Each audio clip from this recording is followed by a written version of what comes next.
Pessoal, bom dia, tudo bem? Como é que tá por aí? Mais uma vez pela força da necessidade, vou fazer um vídeo aqui diferente falando, né? Quer dizer, eu pretendo fazer mais vídeos comentando algumas coisas, mas não assim vídeo nesse sentido de debate com outras pessoas, porque eu acho que não é o momento disso pra mim, né? No entanto, aqui pela força da necessidade, eu vou ter que fazer essa confrontação porque eu não vi outra pessoa fazer e aí algumas verdades precisam ser mostradas, tá? Qual que é aqui a minha proposta, né? Tem um rapaz aí chamado Matheus Fujita que vem dizendo aí que o Olavo é a pior influência intelectual que teve, né? Diz que está escrevendo um livro para mostrar e não sei o que. Aí colocou um livro falando de autores fracos, colocou o Lavelli na capa, tal. Já vou contar como que eu cheguei nesse rapaz e tudo isso. Ele já tem umas 4.000 pessoas, tal. Mas eu quero assim, às vezes nesse negócio de internet, aqui eu vou reagir ao vídeo dele, a um vídeo dele onde ele vai fazer uma análise do livro Aristóteles em Nova Perspectiva do Olavo, né? Uma análise. Eu falo assim, não vão lá, não. Às vezes nesse negócio de internet, assim, aqui eu mostro, aí o pessoal vai lá, de repente ofender o cara e não sei o que. Não é muito essa intenção, não. E não é nem por um bom mocismo, meu um pudor. É que eu acho que tem um seguinte. Nisso, eu acho que há uma crítica interna aí aos alunos ou admiradores do Olavo que deve ser feita, que é a seguinte. O Olavo tinha aquele jeito mais combativo, um pouco mais truculento às vezes, tal. Muitas vezes ele dizimava seus adversários. Outras vezes ele nem tinha paciência, né? Xingava o cara e pronto, acabou. Só que assim, se eu quisesse ter aquela postura do Olavo, seria ridículo, porque eu não tracei os caminhos que ele traçou, não tenho os conhecimentos que ele tem. Então, assim como o Olavo falava que o sujeito pode falar de um tema tanto que ele estudou, vendo aí uma espécie de proporção entre o que o cara tem direito de falar e o esforço dedicado ali no estudo, tem também uma proporção entre o tanto que você pode ser. Tanto que eu lá falava, o negócio de ficar bom é que você pode mandar o pessoal, né? Eu não falo palavrão nem por pudor também, que eu não sei se o YouTube não pode cortar se eu falar o palavrão aqui, né? Eu não sei como que funciona isso. Então, assim, também tem que ter essa proporção, né? Eu não posso querer ter aquele jeito do Olavo sem ter o conhecimento dele, seria ridículo, né? Ficaria uma coisa faltando. É legal que a gente tente imitar os nossos professores que a gente gosta, isso até é uma coisa normal do ser humano e positiva. Claro, você não vai ser uma cópia escarrada do cara, né? Mas, assim, imitar alguns elementos é legal, só que, assim, é fácil imitar a truculência, isso e aquilo, agora é difícil imitar o conhecimento enorme e vasto que o Olavo tinha, né? Aí já é um pouco mais complicado. Certo? E aqui, também, além de quando a gente é truculento, a gente tira meio que toda a possibilidade da pessoa se arrepender. E eu vejo que ele tem potencial, esse rapaz, né? No sentido de que, assim, para alguma outra coisa a inteligência dele funciona bem, dá para perceber, ele realmente tem interesse nesses temas, ele é bem novo. Então, assim, se ele de repente ficasse um pouco de molho na maturidade, né, esperasse uns anos aí, e a gente vai falar mais dessa questão de maturidade, talvez ele até pudesse prestar um bom serviço. E eu não acho, daqui a uns 10 anos, eu nem acho assim que a proposta dele de escrever um livro mostrando erros do Olavo é por si mesmo absurda. Quer dizer, ninguém poderia fazer isso? Não, acho que algumas pessoas até poderiam fazer, seria interessante. Aí a gente analisava a margem de razão. Não vou suar pra caramba, porque aqui é o Mato Grosso do Sul, né? E até tem um ar-condicionado ali atrás, mas se eu ligasse eu começava falando... Então isso é uma coisa realmente terrível, ninguém vai conseguir ouvir o que eu tô falando. Então eu vou suar pra caralho aqui. Infelizmente não tem outro jeito, né? Vocês vão ver a gota escorrendo aqui. Então, assim, dá a possibilidade do sujeito se arrepender, né? E o Ortega tem uma frase que eu gosto muito, ele fala assim, eu como intelectual, eu não vim ao mundo senão para fazer e receber objeções. O que é melhor, o que é mais frutífero para mim do que objeção, o Ortega fala, né?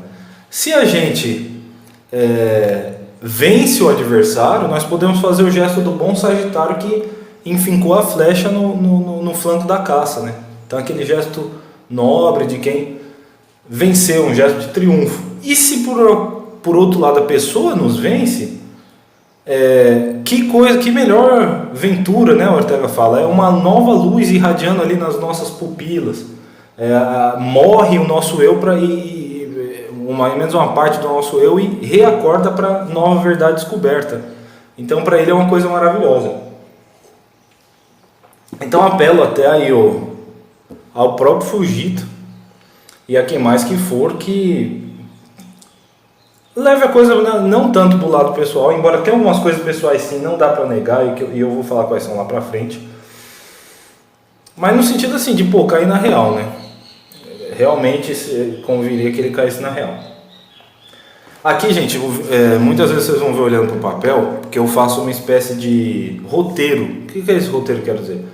Marco umas palavras-chave, né, daquilo que eu vou falar para despertar o gatilho na minha memória e eu continuar falando. Então, muitas vezes vocês vão ver olhando o papel aqui, é por isso. Não é que eu faço um texto que eu vá lendo. Pois bem, e sobre texto, inclusive, eu vou reagir ao vídeo dele, mas eu não sei, eu sou meio cru para esses negócios de internet. Eu não sei fazer aquele negócio de eu colocar a cara dele aí no vídeo e ele falando e eu ficar reagindo junto. Então eu vou deixar só o áudio, no caso, até preciso dar um play aqui, porque senão a caixinha de som vai sair. Espera só um instante. Ou seja... Tá.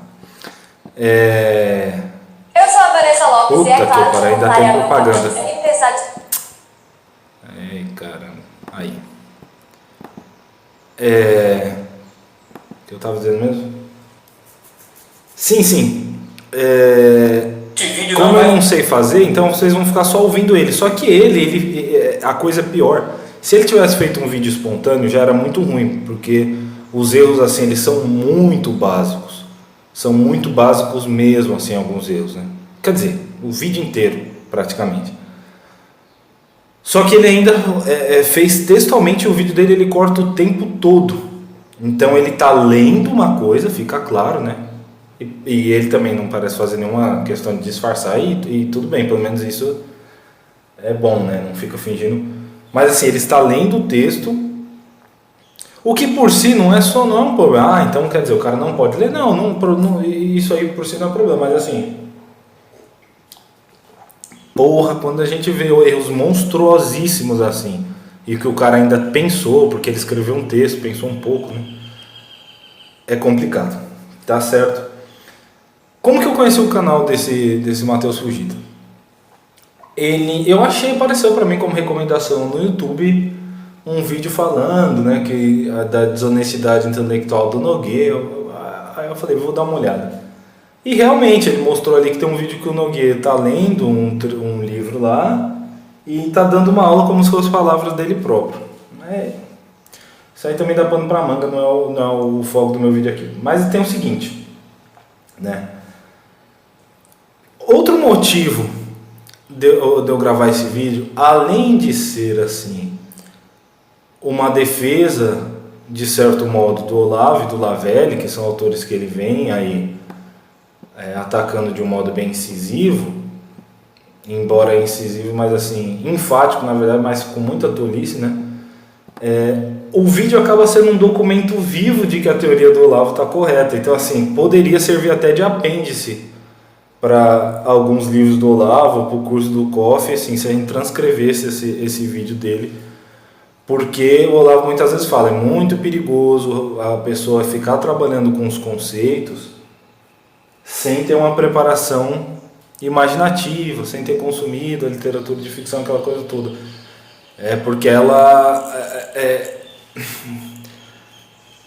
está trabalhando meio com coisas vazias, sem substância, né? Ele tem uns conceitos ali, os nomes, mas ele não sabe muito bem do que ele está falando, não tem um fundo de experiência por detrás do discurso dele, ele não consegue pensar nas possibilidades. E aqui a gente vai ver que muitas vezes ele comete erros grosseiros porque ele não consegue imaginar às vezes possibilidades até básicas. Então assim, acaba sendo um documento vivo do que o Olavo estava correto, é uma coisa impressionante. E também de que estava correto Aristóteles e Platão nos trechos de obra deles, que aqui e ali tem isso, Platão tem um pouco na República, Aristóteles tem um pouco na Política, do perigo do jovem em certas coisas. Porque o jovem, ele ainda é muito imprudente, ele ainda não triunfou sobre as paixões, né? Muitas de suas paixões. Ele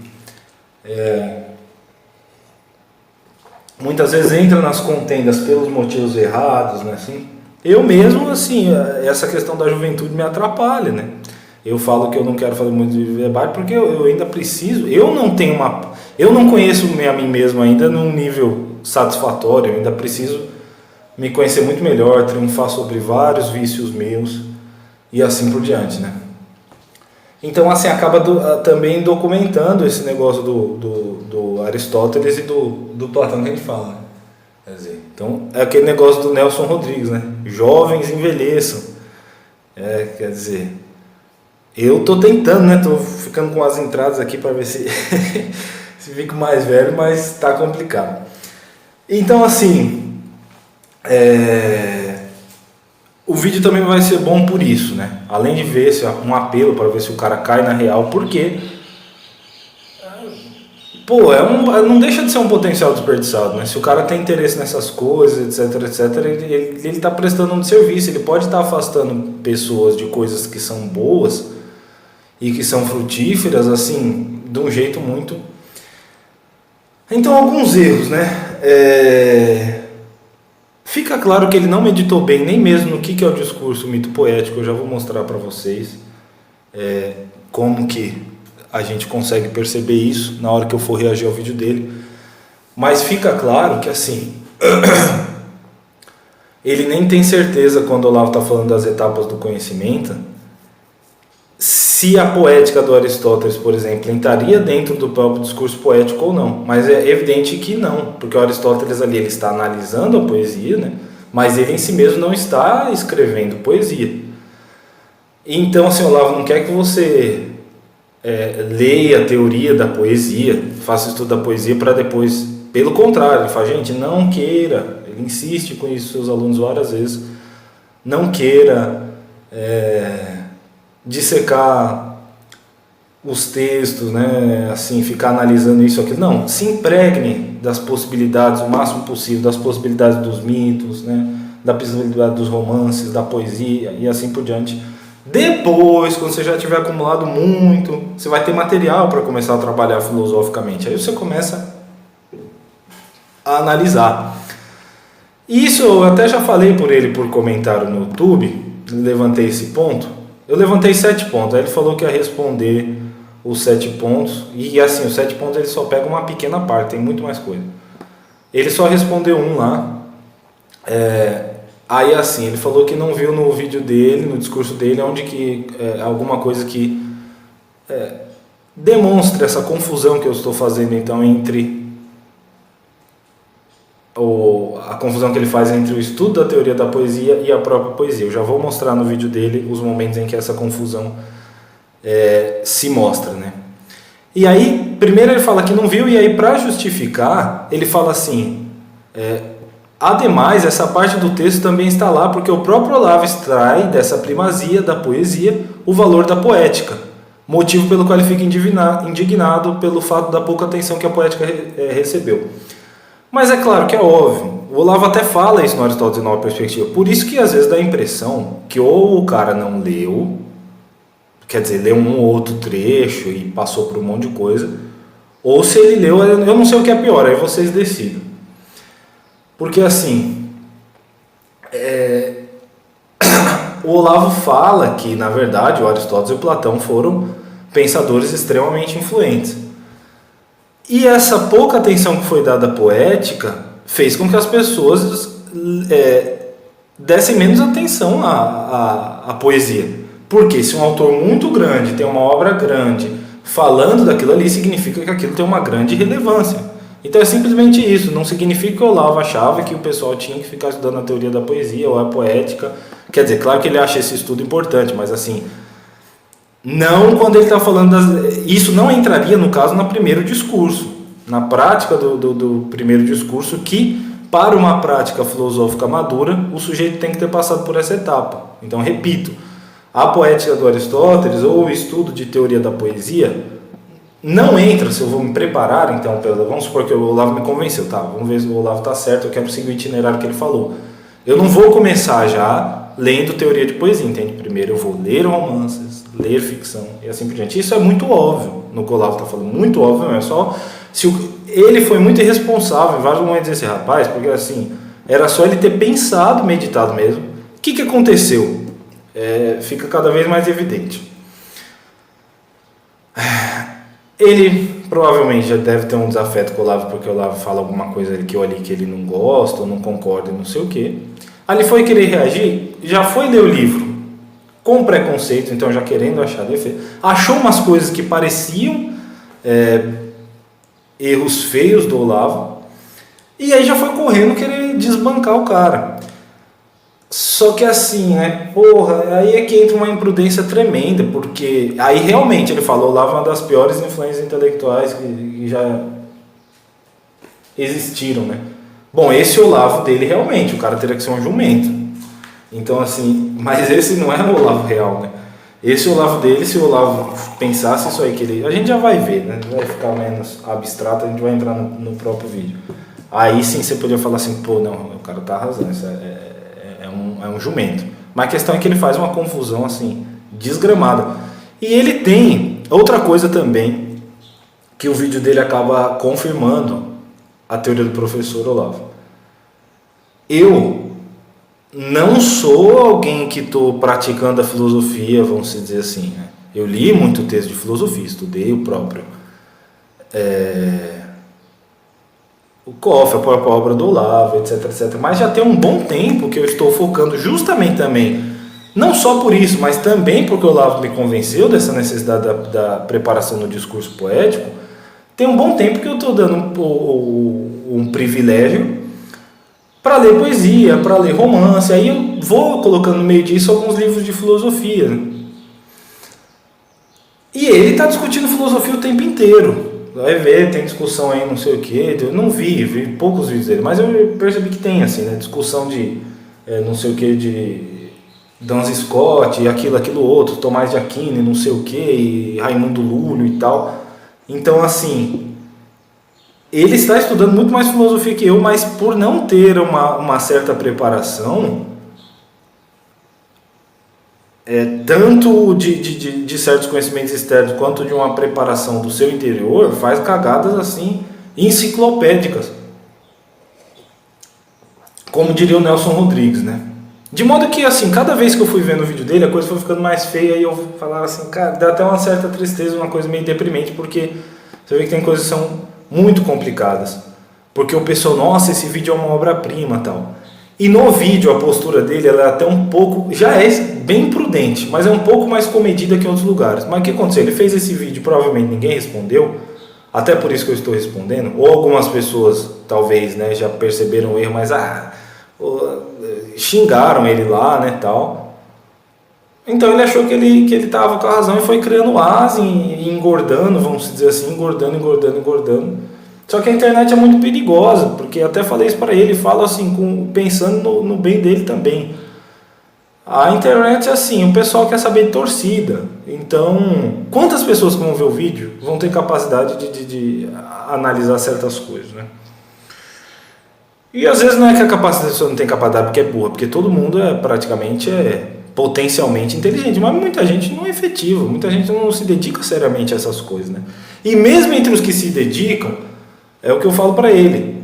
Muita gente não vai querer fazer realmente um trabalho crítico. Se o cara é um sujeito inteligente, até seria apto para poder fazer um trabalho crítico desse vídeo do Fujita aí.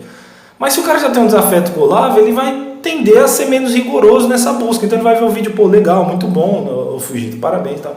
Então é uma coisa extremamente perigosa, porque o cara vai se afundando na lama ali, né? Então ele faz essa confusão do gênero poético, né? Uma coisa assim absurda. O Olavo no Aristóteles em Nova Perspectiva, ele começa já com uma epígrafe que é um trecho do Heidegger, certo? Que é assim, veja bem. A epígrafe é a seguinte: quanto maior a obra pensada de um pensador, a qual não coincide de maneira alguma com a intenção e o número de seus escritos, tanto maior nessa obra aquilo que foi deixado sem pensar, isto é, aquilo que através dela e somente dela chega a nós como jamais pensado. Então, assim, não está expresso na obra, mas a gente tem que pensar, né, o que ficou por dizer ali, certo? Tanto maior aquilo que foi deixado sem pensar, que precisaria você meditar, baseado no que o autor te deu textualmente, certo? Você precisaria, então, o que precisaria pensar tendo esse material que ele me deu? E o Olavo está falando o tempo inteiro que não está explícito em Aristóteles. Até por isso que é uma teoria nova, porque se tivesse explícito já em Aristóteles, né, não tinha necessidade de desenvolver uma teoria. Já é uma coisa de conhecimento universal, todo mundo ia saber aquilo outro. Então,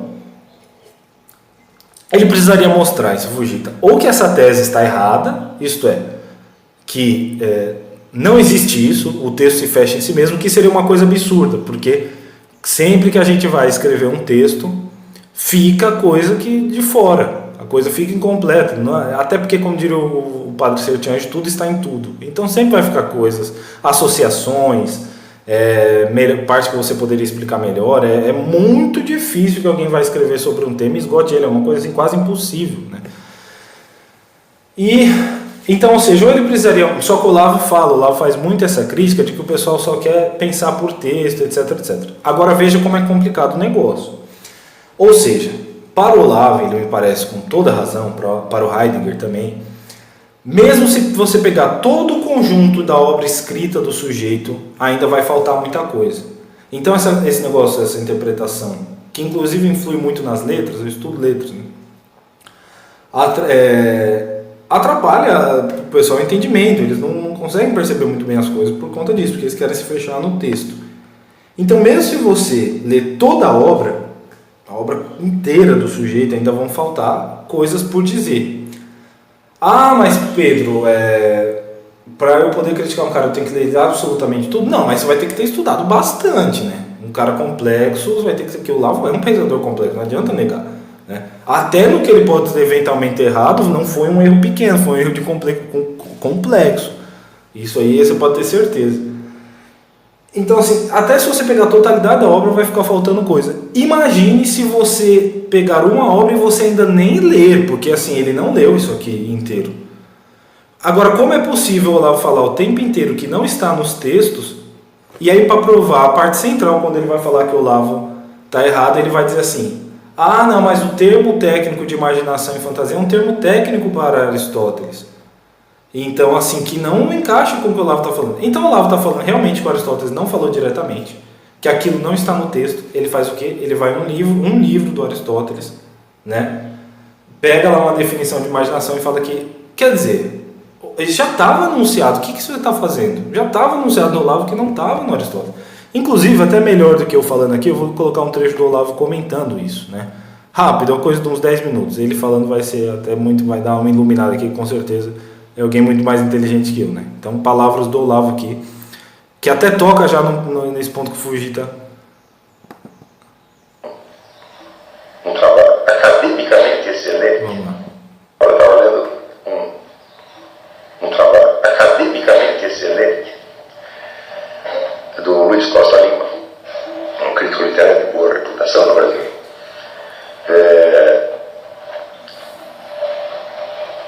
Sobre a imaginação, a fantasia. Então ele expõe a teoria aristotélica da fantasia, tal como ele leu um comentador de Aristóteles. E depois explica as mudanças sucessivas que houve no conceito da fantasia, da imaginação, a partir, sobretudo, do século XVIII, mostrando que houve uma imensa valorização da imaginação. Tá certo?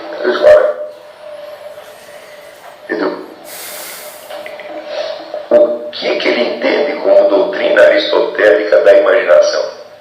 Ele entende aquilo que Aristóteles escreveu sobre a imaginação. Mas o que Aristóteles escreveu sobre a imaginação é o que Aristóteles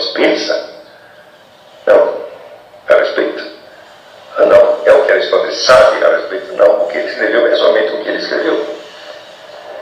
Para saber o que ele realmente conhecia a respeito, você precisa ver como ele lida com este fenômeno em outros escritos completamente diferentes.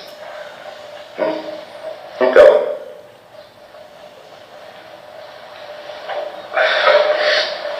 Aristóteles faz evidentemente uma diferença entre a imaginação ou fantasia, e de um lado o pensamento, e do outro lado a sensação. Ele diz, a sensação é sempre a apreensão de alguma coisa que existe. Você não pode ter sensação do que não existe. Então, de certo modo, não existe erro na sensação.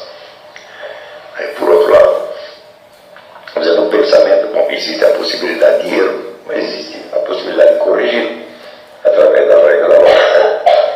E na fantasia? Na fantasia não tem nada disso.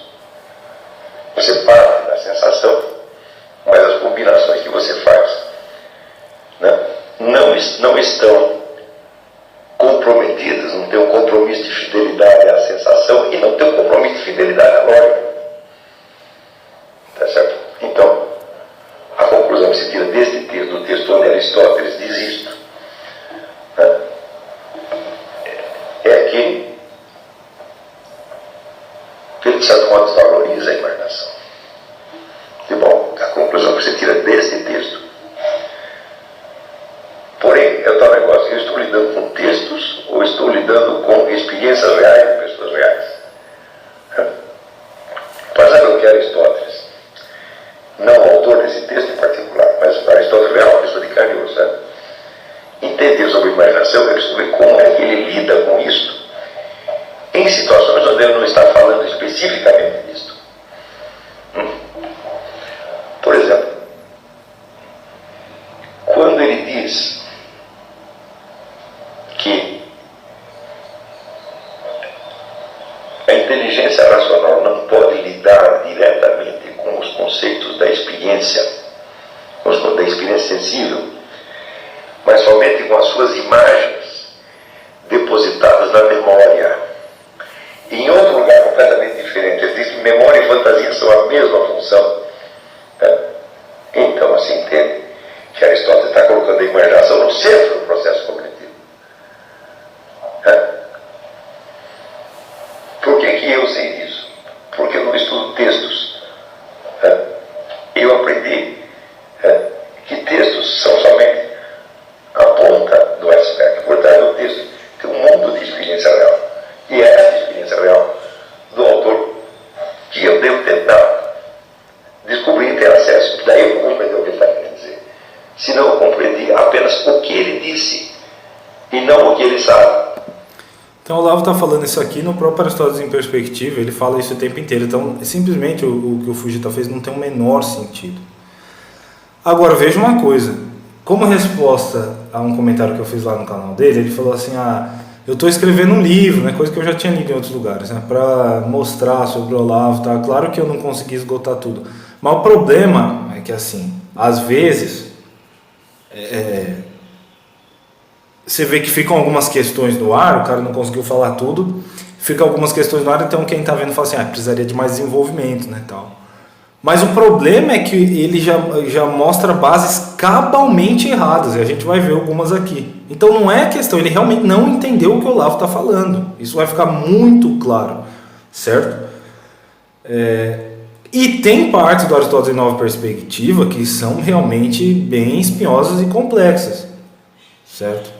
Então conviria, né, o sujeito, então não estou entendendo, se tem uma certa prudência. Mas tem partes que o Olavo é extremamente claro, e o problema é que ele não está entendendo as coisas mais básicas do que o Olavo expõe, certo? E se propõe ainda a, né, meio que assim, desmontar lá. Você vai ver que tem momentos em que ele tem até uma certa posição, como se ele tivesse sendo... o Olavo aqui falou essa besteira, quase como se ele estivesse falando, vamos ver quando eu vou começar a reagir o vídeo. O Olavo está falando aqui essa besteira, mas vamos relevar, vamos ser bonzinho com ele.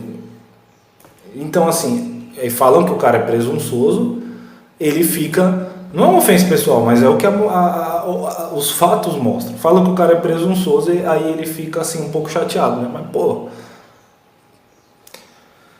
Quer dizer, o Miguel Reale aceita o trabalho do Olavo para expor num congresso de filosofia, aquilo ali todo, o Olavo estuda pra caralho. Aí, assim, vai cometer esses erros tão todos que ele pensa que cometeu. Então é questão do cara ter um pouco de prudência. Aí confirma o negócio do jovem, né? Jovem, calma, cara.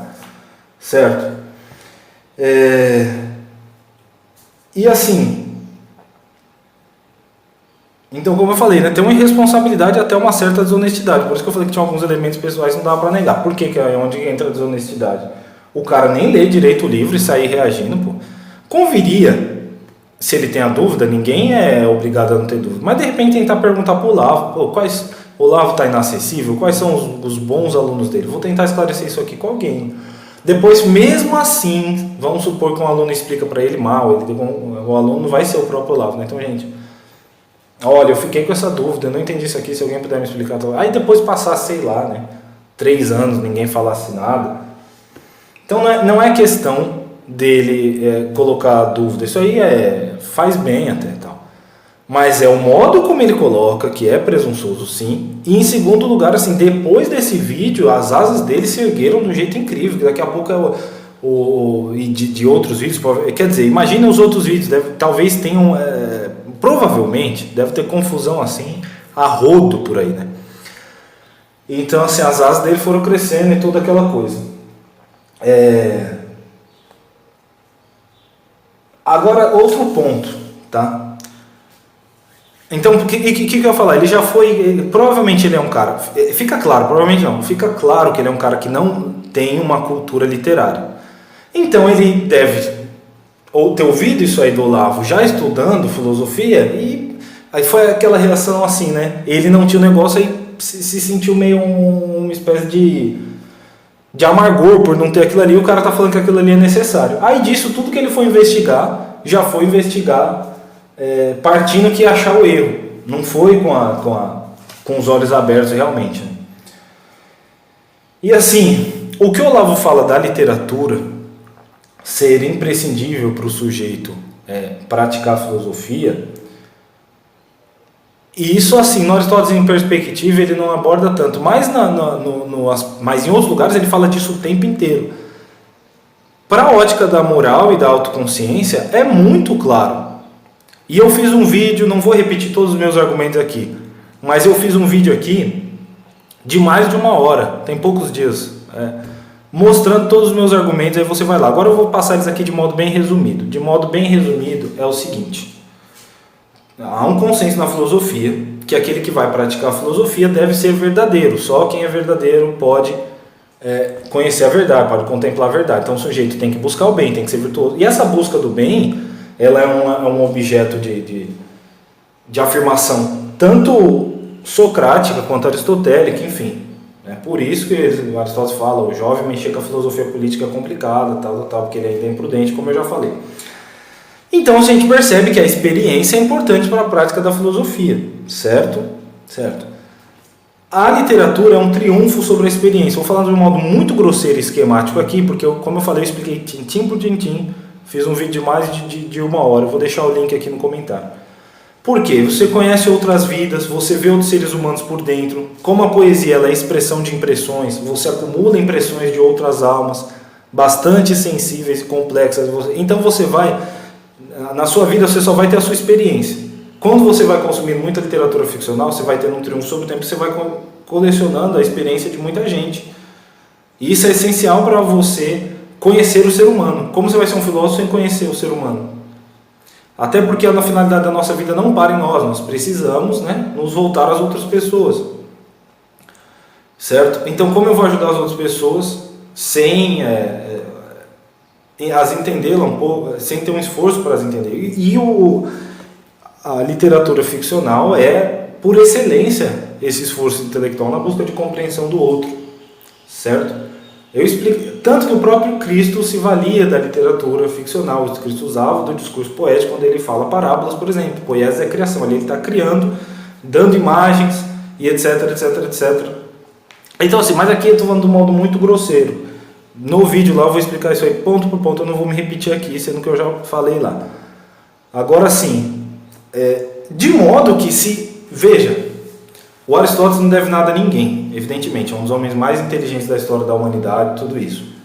Agora, se isso não tivesse no Aristóteles, aí você fala assim, caramba, o Olavo é então o cara mais fantástico, porque se está no Aristóteles, está implícito no Aristóteles, ele desenvolveu melhor. Se não é uma teoria dele mesmo, então sim, parabéns, porque para independente do Aristóteles a coisa é verdade. Então assim, o Olavo vai dobrar a minha admiração por ele, certo? Se tiver no Aristóteles, pô, que bom. Só que eu falo, no livro Aristóteles em Nova Perspectiva, entra um pouco disso que eu estou falando também, mas não é tanto por esse ângulo que a coisa está sendo investigada. Mas quando você pega a obra do Olavo, você percebe que ele bate nessa tecla o tempo inteiro, com argumentos muito contundentes, né? Não vai ser contundente para o sujeito que já começa a ver, não tem cultura literária, e fala assim, ele está errado, aí realmente não vai ser contundente, porque não tem o que vá convencer o sujeito, né? Pois bem, eu ia falar alguma outra coisa, mas esqueci. Então vamos aí para a reação ao vídeo dele propriamente, né? Vou cortar aqui o vídeo porque já está com 36 minutos e o celular só grava até 40. Então vamos lá, eu vou deixar reproduzindo aqui. No momento, de início vou deixar na velocidade 1.5 para ir um pouco mais rápido, né? Aí nos pontos que eu quero comentar um pouco mais, eu pauso aí e comento. Vamos lá. Não vai falar sobre a opinião do Olavo de Carvalho sobre política, não iremos falar de seu passado com astrologia, eu não vou comentar debates que ele teve contra figuras públicas ou outros intelectuais, coisas assim. Neste vídeo nós iremos falar sobre o que ele disse sobre Aristóteles e só. Então eu convido você a vir desarmado, seja lá de onde você vier. Se você gosta do Olavo ou se você odeia, esta será uma ótima oportunidade para você avaliar o que ele considera ser uma contribuição original sua para a filosofia. Se você acompanha o Olavo há algum tempo, é muito provável que você já o tenha escutado dizer que o seu livro Aristóteles em Nova Perspectiva se trata de uma obra técnica que não apenas expõe a doutrina de Aristóteles, mas que propõe novidades interpretativas nunca antes olhadas pelo mesmo prisma, ou pelo menos com a mesma ênfase que ele dá no livro. Então, minha proposta aqui, na verdade, é avaliar as teses principais daquilo que o Olavo diz que é novo. E é claro que eu estou me dispondo a argumentar para fundamentar minha opinião. Daí eu convido você a pesar as evidências e os raciocínios que eu vou comentar aqui, para ver se faz algum sentido. Bem, vamos lá, sendo bem direto ao ponto, a tese principal do... Então assim, ele corta o vídeo o tempo inteiro, tem isso, né? Parece que está lendo também. Mais para frente é óbvio que ele está lendo, mas aqui... Só que assim, a princípio, a proposta dele até é interessante, porque o que ele percebeu, né? Bom, as pessoas vão reclamar do Olavo, só que elas de repente xingam ele ou falam só da posição política dele, só que ele tem uma obra filosófica por trás, né? Então não é o que eu vou fazer, eu vou avaliar uma obra filosófica, pô, legal, né? Olha que legal se isso fosse feito com prudência.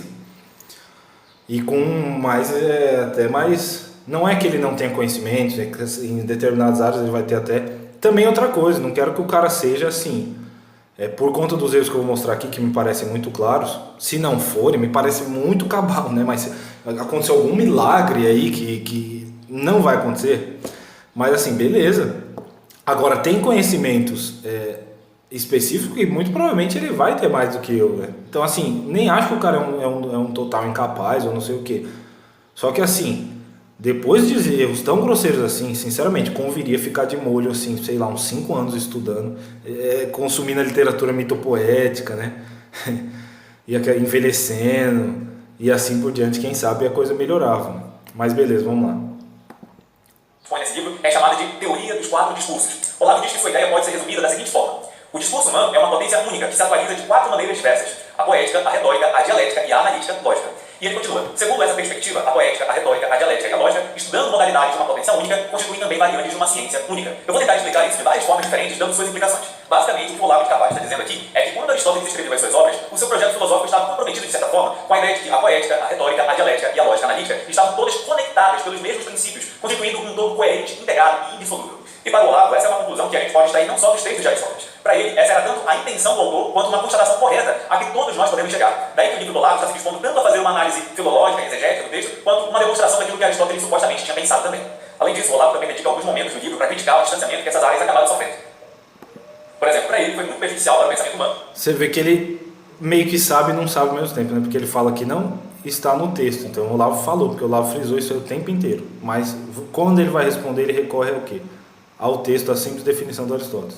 Então assim, aí já tem uma coisa incrível, né? Mas vamos lá. Que com o tempo a poética fosse um domínio mais restrito a poetas e literatos e não também um objeto de estudo dos lógicos e filósofos em geral. E o mesmo vale para a retórica. Nesse sentido, o Olavo comenta.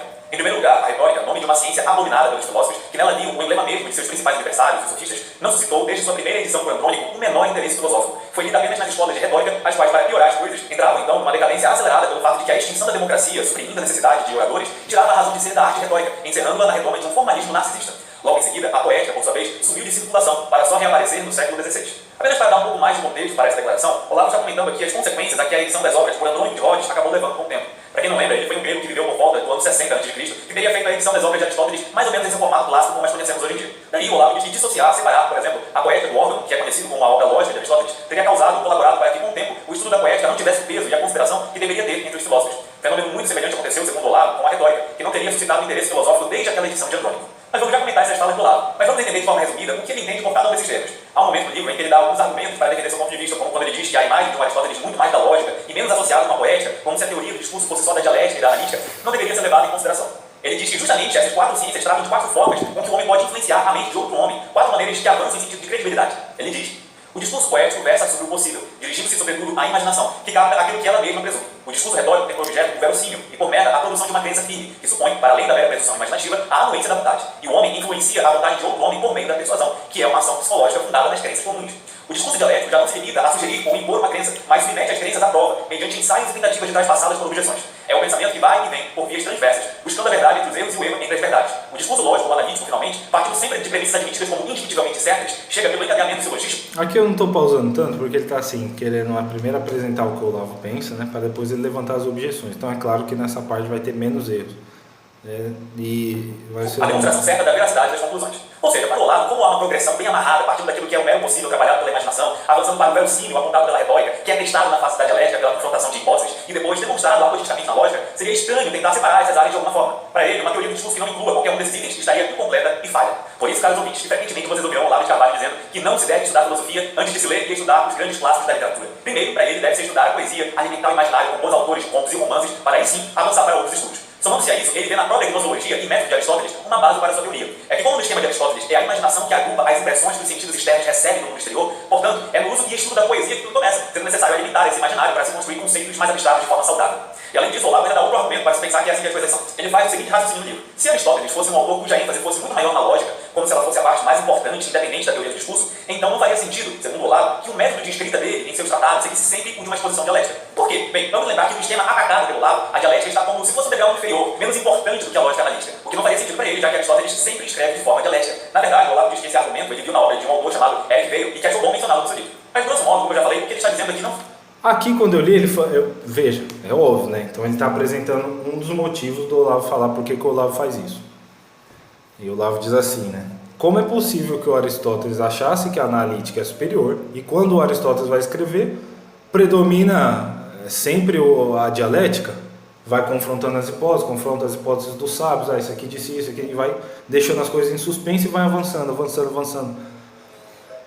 Eu achei que ele ia dar alguma... Não, olha, na verdade o Aristóteles é isso, mas mas não falou nada. Isso aqui até poderia ser uma coisa do vídeo estar incompleto, né? É um erro, assim, é uma falta grande, porque como é que você apresenta o que o cara fala, o motivo do cara pensar o que pensa, sendo que o seu vídeo vai confrontar a tese do cara e você não dá uma resposta possível, não sugere nada?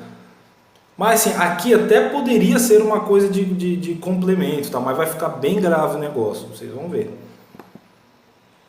Faz sentido enxergar a lógica como um ponto mais alto, superior e dissociado das primeiras etapas da teoria do discurso se o próprio inventor ou descobridor da lógica sempre escreveu não em método lógico analítico, mas sim em dialético, que seria um degrau inferior. Bem, acho que esse já é um bom começo. Eu quero começar comentando o que acho que é mais fácil de se resolver e depois eu vou partir para aquilo que é mais complexo. É um assunto mais periférico, digamos, mas foi bastante discutido na história da filosofia. Então vamos lá. Por que a tradição aristotélica viu certa superioridade na lógica analítica? Lembremos que uma das teses do Olavo vai dizer que não há uma hierarquia rígida entre uma coisa e outra, porque para ele, poética, retórica, dialética e lógica são mais ou menos capítulos da mesma ciência, não havendo isso de a lógica ser tão diferente e superior assim. Bem, mas há uma razão importante para poder se marcar essa diferença. E aqui eu vou precisar falar um pouco de termos que foram discutidos à exaustão entre os filósofos. Eu estou falando de arte e ciência. E vamos precisar falar desses termos de um ponto de vista mais técnico. Tecnicamente falando, ciência para Aristóteles é o conhecimento do necessário pelo ponto de vista das suas causas. Vocês se lembram das 4 causas aristotélicas, né? Então, e ainda nesse contexto, uma ciência é dita como especulativa quando tem por fim a verdade. Já a arte tem por fim um artefato e não necessariamente um fim especulativo. E a poética tem esse caráter de artefato. E por artefato eu quero dizer, por exemplo, um quadro, uma música ou algo que leve ao belo. É levando em conta essa distinção que para muitos a lógica é superior à poética, pois ela tem um caráter maior de ciência especulativa, de busca pela verdade, enquanto que a poética seria muito mais uma arte, o que não significa que ela não tenha importância.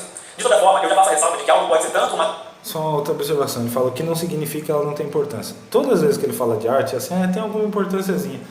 Quer dizer, só isso já é para você ver que o cara tem uma ignorância enciclopédica do conhecimento humano. Quem tem contato com a arte, quem estuda a arte e quem realmente se deixa impregnar por obras de arte, sabe que aquilo ali é... Você vai ver que mais pra frente ele vai apresentar a arte como uma espécie de circuito fechado, né?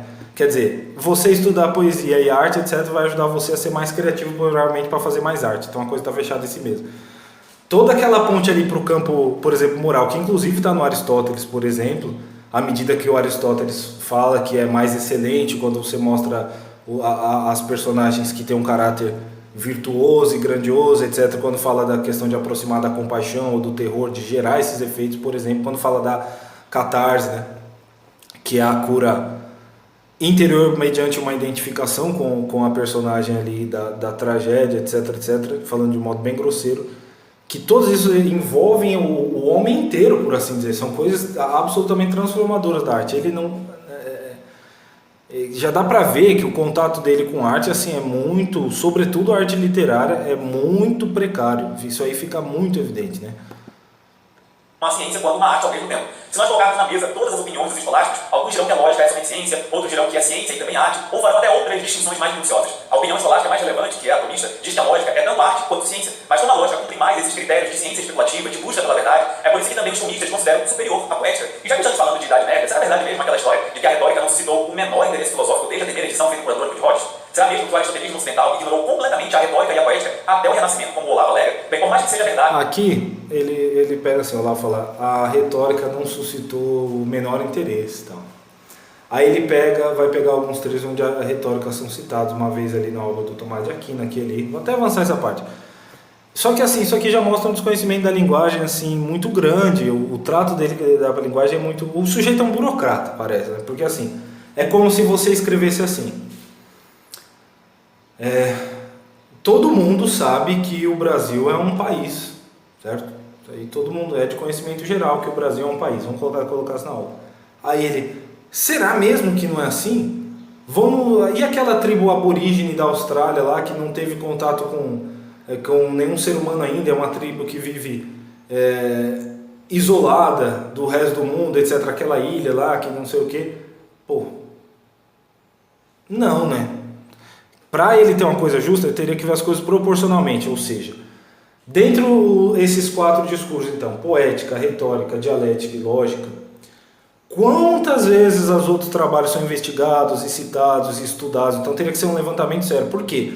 Se os outros são 100 vezes mais, prova que não despertou grande interesse. Agora, porque o Olavo fala assim, ficou completamente deixada de lado, ele acha que ninguém teria falado nada daquela... Então, assim, você vê que é uma coisa muito...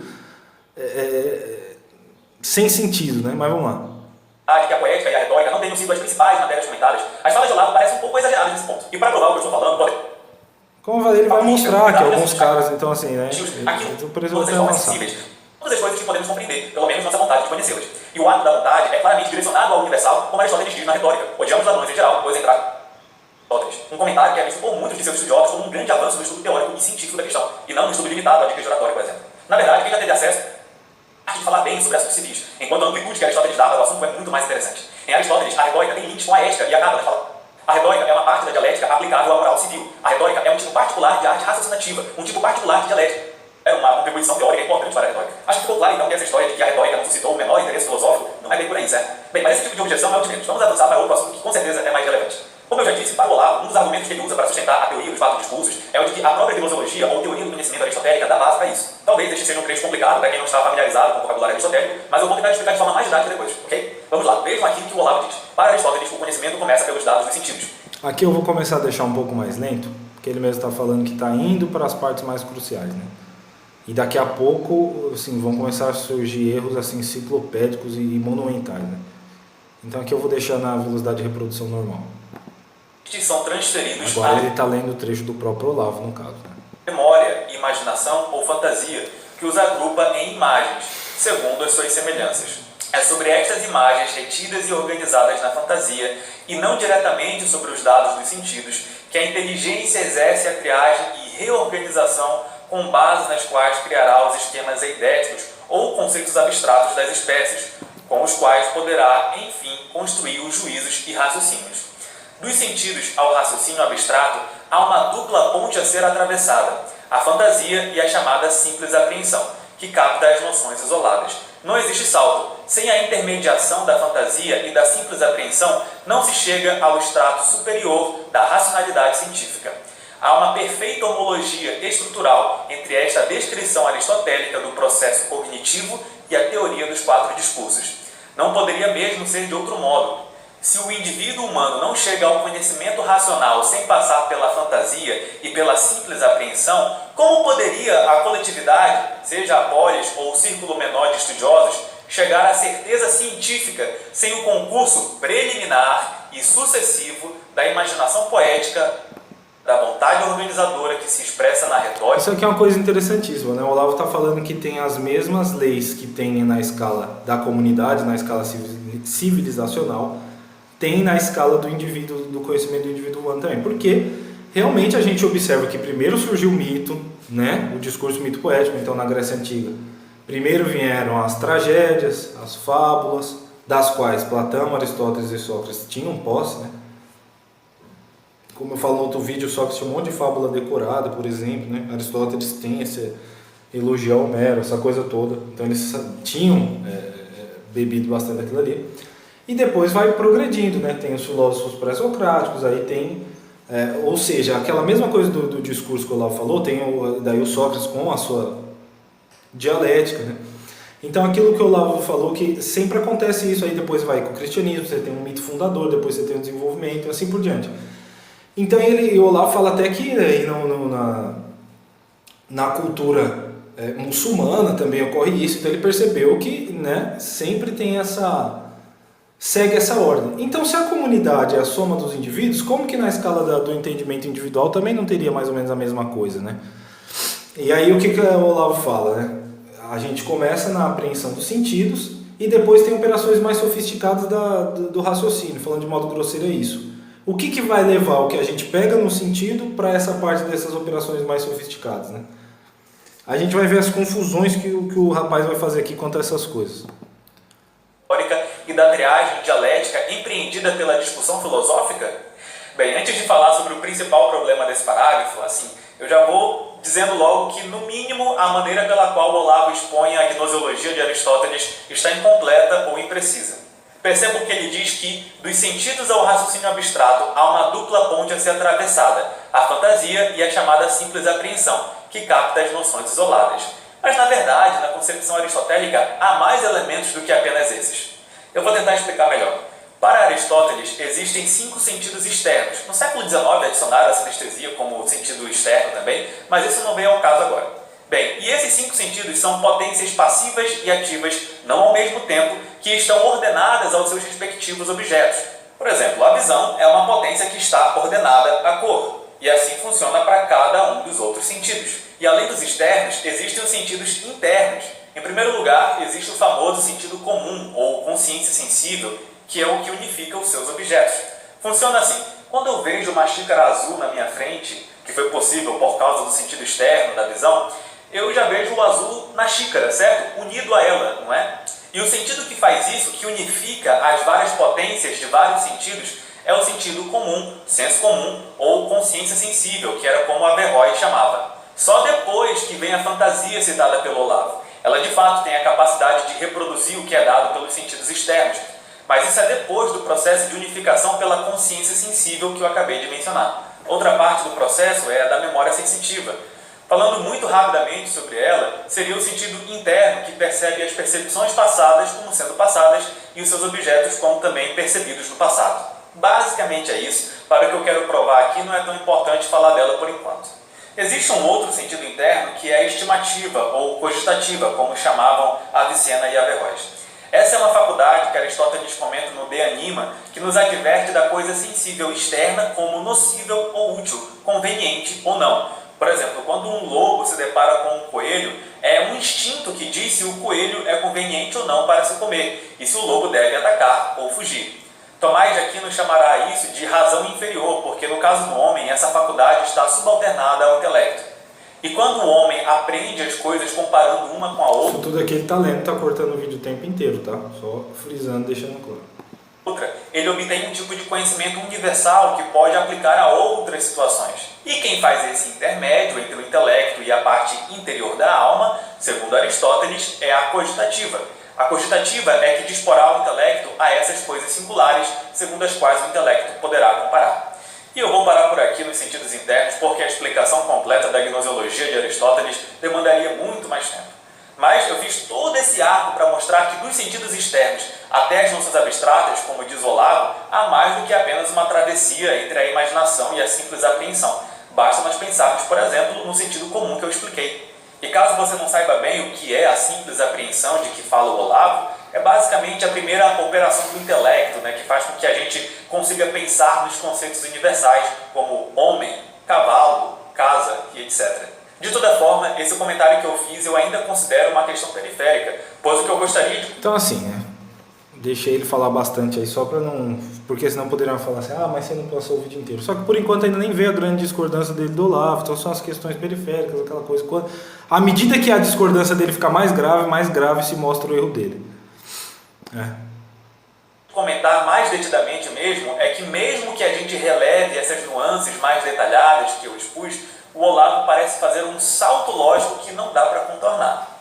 A ideia geral do Olavo é basicamente a seguinte: já que é impossível nós construirmos conceitos e raciocínios sem que previamente essa faculdade chamada imaginação atuasse nos dados que os sentidos externos nos passam, então ele questiona como que os estudiosos poderiam chegar à verdade científica certa, irrefutável e apodítica sem terem passado antes pelo exercício da poética, ou como ele diz, da imaginação poética. Eu vou reler aqui o trecho em que ele diz isso. Se o indivíduo humano não chega ao conhecimento racional sem passar pela fantasia e pela simples apreensão, como poderia a coletividade, seja a polis ou o círculo menor dos estudiosos, chegar à certeza científica sem o concurso preliminar e sucessivo da imaginação poética, da vontade organizadora que se expressa na retórica e da triagem dialética empreendida pela discussão filosófica? Bem, eu realmente não quero interpretar o Olavo de forma errada, eu não quero ser injusto e convido você a ler e reler os trechos em que ele fala sobre isso no livro. Quer dizer, ele leu e releu e não entendeu. Vamos lá. Mas acredito que seja isso mesmo que ele esteja dizendo. Ou seja, para ele, não é possível chegar a verdades científicas e apodíticas sem primeiro passar pela poética. É por esse motivo que o Olavo diz em vários momentos, seja em textos, seja em vídeos, que o estudo da poética é um passo preliminar e propedêutico para se fazer filosofia. Repito, para o Olavo não é possível chegar à certeza científica sem antes se passar pelo estudo da poética. Vejam só, e não é como se ele dissesse apenas que uma coisa pode ajudar a outra. O que ele está defendendo é que existe um verdadeiro obstáculo aí. Só se pode avançar para uma coisa necessariamente com a outra.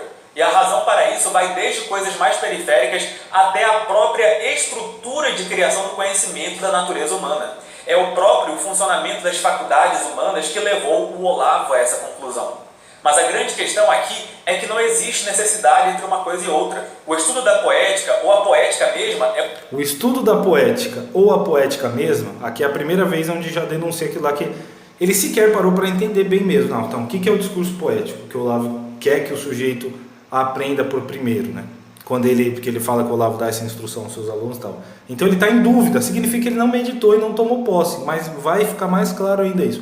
Então ele fala, o estudo da poética, ou a poética mesmo, o estudo da poética já não é discurso poético, já é um outro plano, um outro nível de discurso, de uma credibilidade mais avançada, embora hierarquicamente, como ele bem mesmo já comentou, e o Olavo sempre fala, não tem uma hierarquia muito rígida, de modo que o valor desses discursos é... Porque, por exemplo, assim, se o analítico é o fruto, o poético seria a raiz. Então, sem a raiz você não tem o fruto. Aquilo ali é de uma importância vital também. Vamos lá. Uma coisa, e a faculdade da imaginação é outra coisa. Dizer que as imagens mentais que nós usamos para construir os conceitos precisam dessa faculdade chamada imaginação, que é algo até correto de se dizer, não... Ou seja, até correto dizer que para se construir os conceitos precisa da imaginação. Beleza, vamos lá. Não significa que os raciocínios científicos dependam do estudo da poética para serem traçados. Eu vou oferecer aqui um exemplo para vocês.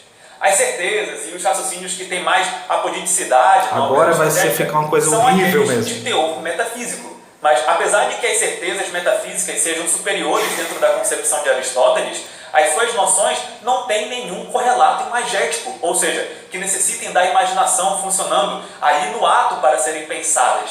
Enquanto conceitos como copo, cavalo, homem têm uma correspondência de imagens que nós vemos na realidade, é impossível trabalhar com a mesma correspondência quando pensamos, sei lá, em ato e potência, que são conceitos metafísicos. Ou seja, ele está achando que o Olavo está querendo dizer assim, para você chegar na verdade de ato e potência, você tem que ter não só ato e potência manifestado no mundo sensível, porque isso é óbvio que tem o tempo inteiro, né? A gente vê o tempo inteiro, a pessoa está sentada, ela tem a potência de se levantar. Ela levantou, ela passou aqui do plano da potência para o ato. O Aristóteles mesmo na metafísica, ele exemplifica várias vezes com um dado do mundo sensível. Ele fala ali da rotação dos astros, né? Ele vai falar, por exemplo, do que tem potência de ser branco se torna branco efetivamente, vai falar do crescimento e definhamento. Então, assim, ato e potência, a gente tem imagens disso o tempo inteiro. Só que ele queria que visse, ele acha que o Olavo está falando assim, você vai ter que ver o senhor ato andando na rua. Eu até falei para ele no comentário. Então, assim, o senhor ato e a senhora potência. Quer dizer, é uma confusão assim absurda, né? Absurda mesmo. Outra coisa também que ele confunde. Ele acha que o Olavo está falando que o cara nunca vai poder chegar a nenhum conhecimento científico sem... então vamos supor assim, ninguém vai conseguir fazer um silogismo se não tiver estudado poesia. E com estudado poesia, aqui sim eu quero dizer no sentido verdadeiro da coisa, que é o quê? Se tiver lido poesia, no sentido que o Olavo fala, né? Então, por exemplo, assim, o silogismo, né? Sócrates, todo homem morre, Sócrates é homem, logo Sócrates morre. É claro que isso o sujeito consegue chegar nisso, mas esse conhecimento dele vai ser um conhecimento parcial, ou seja, ele não vai ter uma plena posse desse conhecimento relacionado às outras coisas. Falando de modo bem grosseiro, é isso que o Olavo crê. Então, até quando o cara vai apresentar o conhecimento dele, vão ficar coisas deficientes. Só que ele acha que o Olavo ia pensar que ninguém que estudou poesia não pode chegar a nenhum conhecimento, o que é absurdo. E o Olavo, por exemplo, dando um exemplo bobo, o Olavo fala assim, o Bertrand Russell, na lógica ele é brilhante, só que justamente por não ter a preparação em outros discursos, quando ele vai descer da lógica para a realidade, fica uma coisa assim grotesca, ele comete erros, o Olavo vai mostrando os erros lá do Bertrand Russell, né? Então o que ele quer dizer? O sujeito ele não tem aquele saber mesmo, porque quando ele vai relacionar aquilo ali com o mundo real, a coisa se esvai, evapora. Então assim, ele acha que o Olavo vai pensar que por séculos ninguém chegou a nenhuma verdade, já que por séculos esses discursos estavam separados, né? Outro exemplo, ele reclama, e o Rafael de Paola, que é um dos grandes alunos dele, um sujeito muito inteligente também, reclama que o pessoal teve grandes descobertas científicas, o pessoal da física quântica, mas poucos deles entenderam as implicações daquilo ali justamente porque eles não tinham outros conhecimentos. A imaginação deles, inclusive, não estava preparada para saber as implicações daquela descoberta da física quântica que eles tinham. Então está se assumindo verdades científicas descobertas, mas que na hora de articular essas verdades com todo o conhecimento fica uma coisa extremamente deficiente. Então ele não entendeu nem o mais básico da teoria do Olavo. Ele já não tinha entendido bem o que era o discurso poético, dá para ver essa confusão e vai ficar mais claro. Ele falou que não vê no vídeo dele onde eu posso ter visto essa confusão, vai ficar mais claro. E aqui outra confusão assim, monumental, né? Monumental.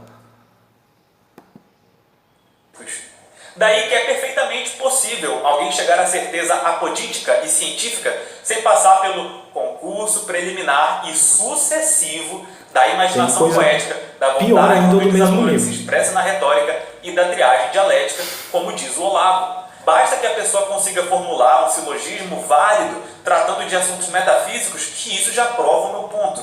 Quer dizer, é muito presunçoso, porque o Olavo teria que ser muito burro para achar que ninguém nunca vai descobrir nada, nesse sentido que ele está falando, né? Então, realmente, aí esse Olavo que ele entende é o sujeito assim, um sujeito imbecil, né?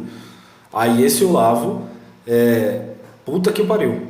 Se bem que tem o seguinte, o sujeito precisou, mas isso a gente vai entender mais à frente, precisou realmente passar da experiência sensível para esses planos mais refinados do discurso. Isso é inescapável mesmo. Mas aí quando vai falar do estudo da poética e também de como Aristóteles interpretava o discurso, aí já fica outra discussão, né? Vamos lá. E repito, o nexo entre uma coisa e outra que o Olavo aponta parece não existir. O fato de alguém ler muita poesia, estudar literatura, alargar o seu conhecimento dos grandes mitos, romances e do mundo possível na poesia não faz com que a faculdade da imaginação trabalhe melhor ou que uma coisa dependa da outra. Uma pessoa que tenha estudado muito pouco sobre isso ainda terá a sua imaginação funcionando, pois ela é uma faculdade que funciona de forma natural, que está imbricada no nosso funcionamento. Quer dizer, a imaginação ela funciona de modo natural, tá? Só que a imaginação, ela é reter então os dados do sensível, parte dela é da memória. Isso o Olavo define assim e ele também comenta essa parte várias vezes, não se opõe a esse entendimento de imaginação do Olavo. Mas como é possível então que a imaginação não vai trabalhar melhor no discurso poético se o discurso poético está o tempo inteiro me dando imagens? Então eu estou vendo coisas ali, muitas vezes que eu posso nem ter visto ainda na realidade. Quer dizer, a minha memória então, vamos dizer assim, o sujeito só tinha visto um copo. Aí é apresentado para ele no discurso poético também uma xícara. É aquele negócio das figurinhas, ele está tendo mais imagens para trabalhar depois. Então como é possível que a imaginação não seja alimentada pelo discurso poético se o discurso poético está apresentando imagens o tempo inteiro? E se a memória retém os dados do mundo sensível, certo? Se a memória retém as imagens, como é possível que não ocorra? Nós querendo ou não. O que se pode desenvolver com a poesia, com a música, com a poética e coisa assim, é coisas como, sei lá, a criatividade, uma potência criativa. É uma potência criativa, então assim, realmente ele acha que a arte é um circuito fechado, como eu falei. Dá pra ver que assim, é uma ignorância muito grande, né?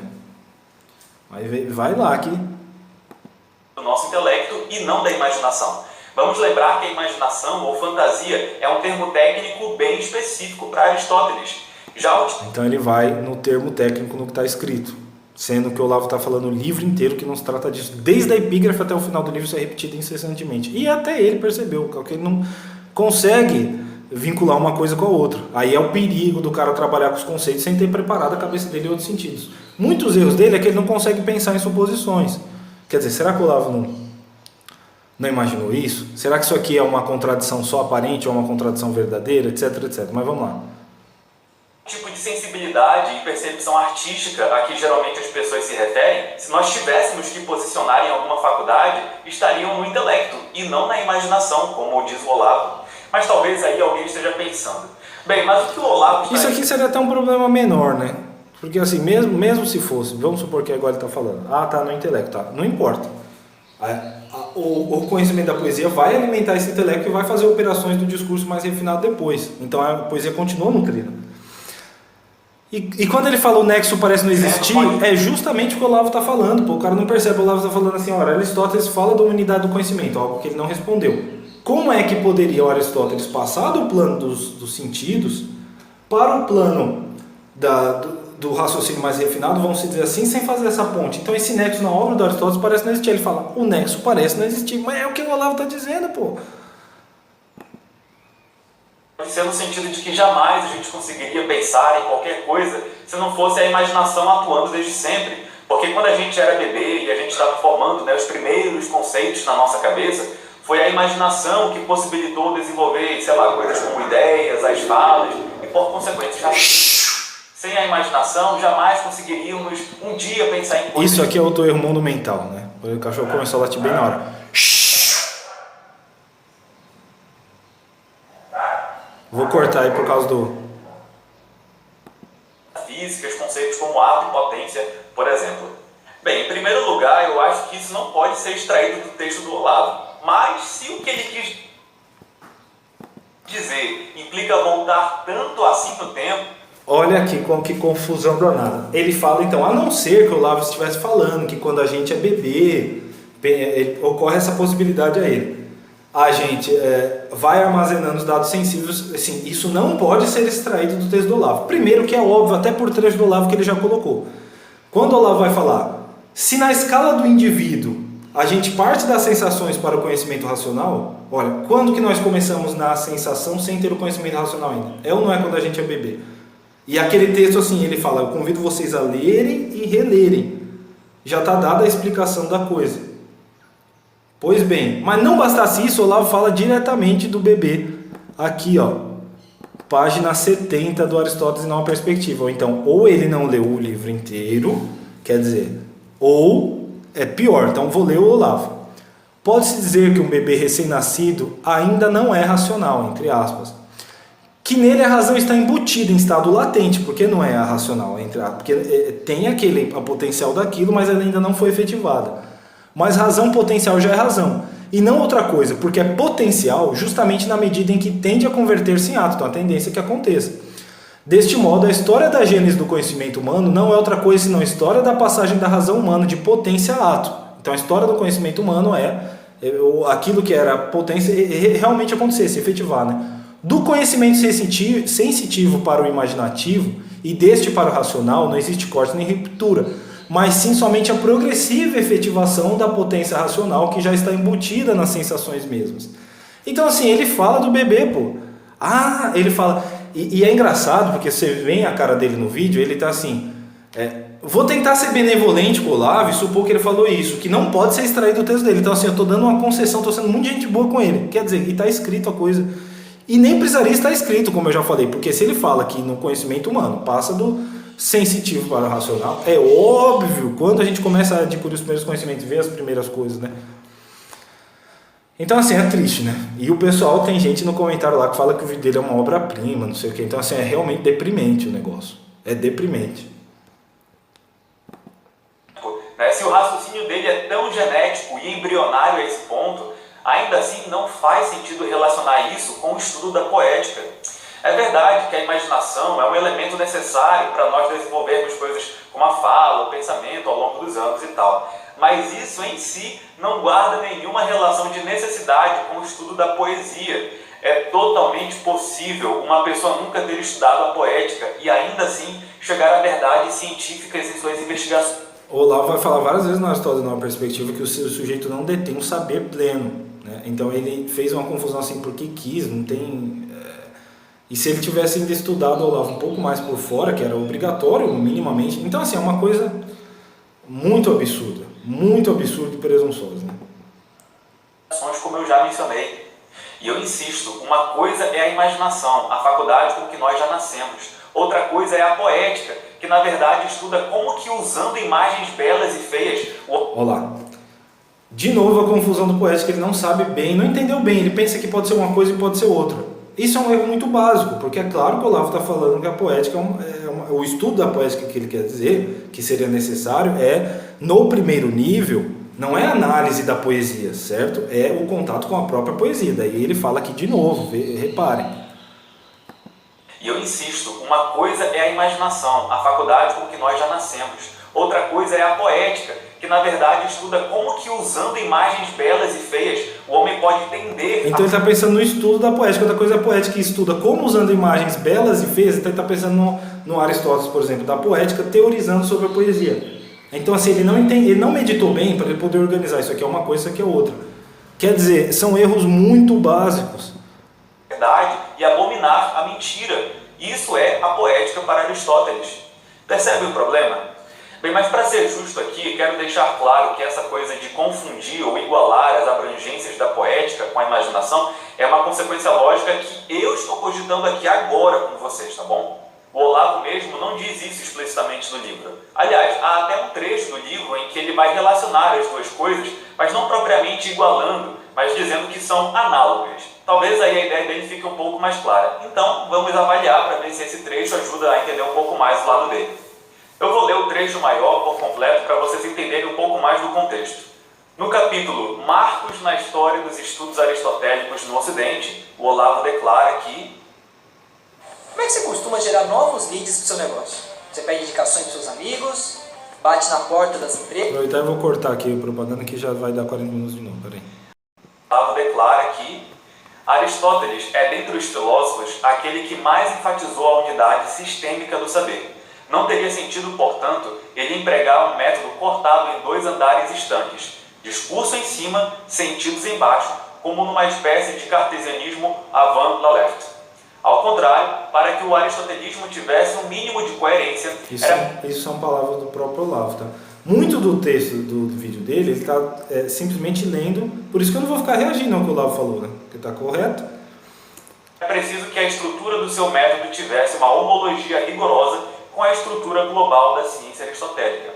Ora, esta ciência parte dos seres sensíveis singulares para elevar-se gradualmente através das espécies e gêneros ao ser universal. A ponte cognitiva entre os seres sensíveis e as espécies é, segundo Aristóteles, a fantasia, função que para ele designa simultaneamente memória e imaginação. A fantasia, enquanto fenômeno real, é estudada no Tratado sobre a Psique, Psicologia. Falta, portanto, para completar a homologia entre o método e o sistema da ciência, aquela parte do método que correspondesse nas ciências à psicologia e que estudasse o método pelo qual, partindo dos dados sensíveis, se formam as imagens, fantasmas, de onde virão em seguida os conceitos das espécies. Nos escritos de Aristóteles que chegaram até nós, essa parte do método não existe. Mas existem menções a esta questão na poética. A poesia, segundo Aristóteles, age sobre o corpo humano, através do som e da imagem no teatro, e, mostrando verdades universais nas ações dos personagens individuais, funciona de maneira exatamente análoga à fantasia, onde a imagem de um corpo no espaço pode representar não um ser singular, mas a sua espécie, fazendo a ponte entre perceber e pensar.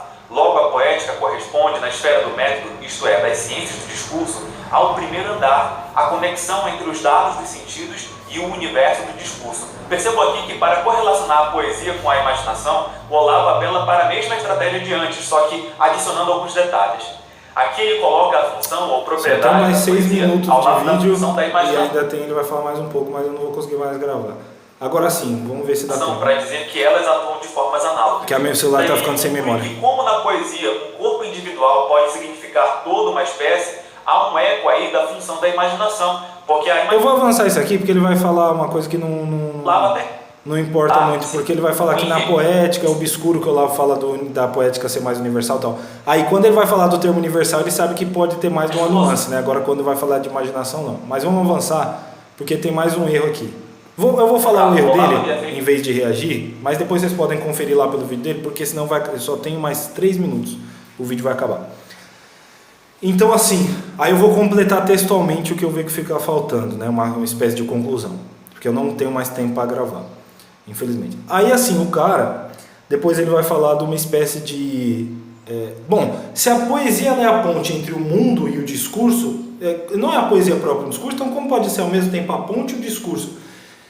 Quando eu fui responder ele nos comentários, eu fui para o negócio do caráter de revelação da poesia. Então a poesia é a ponte porque geralmente tem a coisa das musas, o Sócrates, tinha o daimon dele lá, aquela coisa toda, né? Tem a inspiração, né? Mas nada, a coisa mais básica que está mais explicada ainda no Olavo, porque o Olavo fala que a poesia exerce um efeito sobre o corpo com a magia. Então, claro, se o mundo é um mundo sensível e a poesia ela toca já no indivíduo em aspectos sensíveis dele, como o corpo, a audição, etc, etc, etc, ela dando imagens para ele, por isso que ela consegue ser a ponte.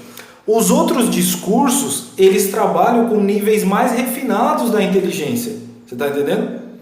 A poesia, ela desce no primeiro conhecimento do ser humano, que é o conhecimento sensível, e vai levando ele até essas partes mais refinadas. Por isso até que no Dialética Simbólica, é um dos motivos, o Olavo fala que a poesia é a linguagem da tribo e a sabedoria em busca dos homens, enquanto que a filosofia é o homem em busca de sabedoria, né? Então assim, gente, vou dar uma conclusão aqui, o que falta é o completo por texto, mas assim, o cara não entendeu as coisas básicas do livro, ficou claro aqui, né? Não entendeu coisas muito básicas para ele começar a discutir, ele nem meditou direito, certo? Ele fez confusões assim, né? Monumentais, foi presunçoso, que achou que o Olavo teria sido um cara extremamente burro, coisas que o Olavo falou textualmente, ele disse que o Olavo não falou, e ele já poderia ter deduzido quando não estava explícito, que é difícil fazer dedução, porque a imaginação do cara é muito complicada, né? Então ele não consegue pegar o texto e falar, o que será que está dizendo isso aqui? Realmente fazer isso ele não consegue. Então uma série de confusões que assim, o sujeito deveria ficar de molho, falo isso sem ofensa, assim, um tempo e colocar a mão na cabeça e falar assim, pô, pedir desculpa por um vídeo desse. Agora vocês imaginam esse livro que ele está fazendo para mostrar que o Olavo é a pior referência intelectual e toda aquela coisa. Deve ser uma coisa assim maravilhosa, né? No entanto, ele tem alguma inteligência, isso é nítido, né?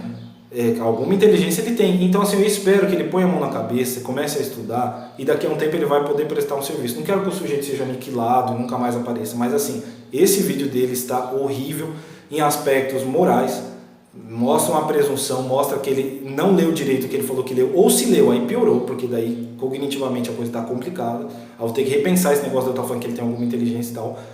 Então assim, é complicado, né? É isso, pessoal. Em caso de dúvidas aí, pode escrever nos comentários qualquer coisa, tá bom? Valeu!